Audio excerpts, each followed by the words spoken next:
ఏమిటండి తాతారావు గారు చాలా హుషారుగా ఉన్నారు? మనం ఎప్పుడు ఇంతే కదండి. అసలు జీవితాన్ని పాటలా తేలిగ్గా తీసుకుంటే లాలలో లాలలా అని హాయిగా గడిపేయచ్చు. అవును, మొన్న ఏదో ఉద్యోగానికి ఇంటర్వ్యూకి వెళ్ళా ఉన్నారు, ఏమైంది? ఏముంది, మామూలే. మంచినీళ్ళ కోసం ఎండమావి కేసు పరిగెట్టడం అయింది. మరేం పర్వాలేదండి, నేను మీ ఉద్యోగం కోసం తెగ ప్రయత్నిస్తున్నాను. త్వరలోనే లాలలో లాలలా లాలలా. సరే, మా నాన్నగారు అదే మీ ఫ్రెండ్ మిమ్మల్ని చూడలేదా? లేదండి, నేను ఆయన కంటపడకుండా తప్పించుకొచ్చేశాను. ఆయన తన లోకంలోనే ఉన్నాడు. సీత గారు, ప్రేమకి చావులేదంటారు. అది మీ నాన్నగారిని చూస్తే నిజం అనిపిస్తోంది.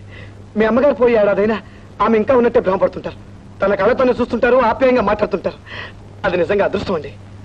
ఆయన నమ్మకాన్ని నిలబెడుతూ నిజంలాగానే నటిస్తూ ఆయన మీ బిడ్డలాగా చూసుకునే మిమ్మల్ని ఎంత పొగిడినా తప్పలేదండి.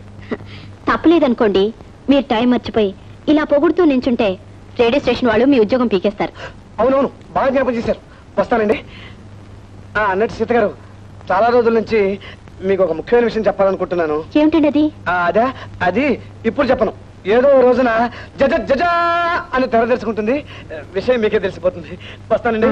లాలలు లాలలా లాలలు లాలలా. రావాయ ఫ్రెండ్, రా.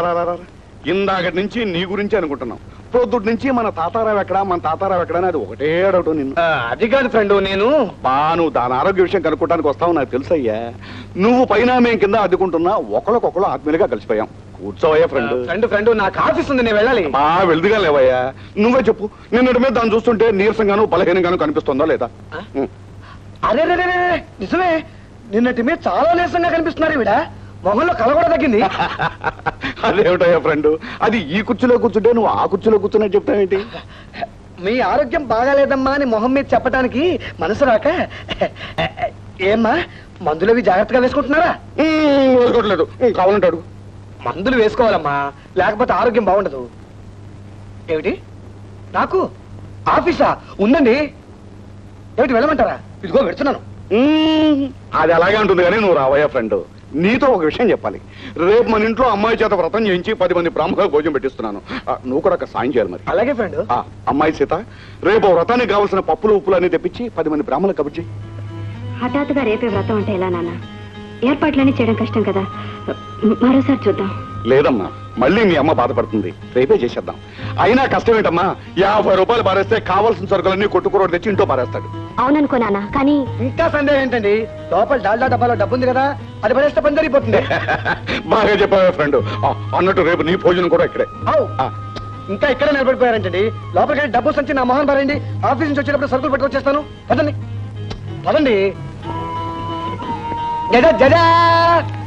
ఏమండి, ఇలా ఎన్నిసార్లని ఆలోచన లేకుండా నాన్నగారు ఏదో ఖర్చు తెచ్చి పెట్టడం, మీరు ఇలా చాటుగా సహాయం చేస్తుండడం నాకు చాలా సిగ్గుగా ఉందండి. ఏదో ఓ రోజు వస్తుంది, ఆ రోజు ఈ సహాయానికి ఫుల్ స్టాప్ పెట్టేదురు కానీ అసలు మీకెందుకండి శ్రమ? దేని శ్రమ బాధ కష్టం అనుకోకూడదండి. చెప్పాను కదా, జీవితాన్ని పాటలా తేలిగ్గా తీసుకోవాలని. లాలలో సంచివ్వండి, లాలలా సరుకులు తెచ్చేస్తాను. లాలలో లాలలా ఇచ్చేయండి.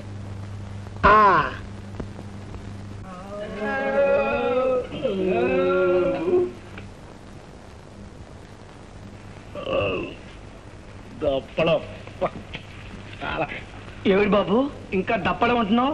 భోజనాలు అయిపోయినాయి కదా. దప్పడం వేషంగా ఉందనుకో, తలుచుకుని మురిచిపోతున్నారు. For more updates, like, comment, subscribe to our channel. Hey darlings, గంటని click చేయడం మర్చిపోకండి.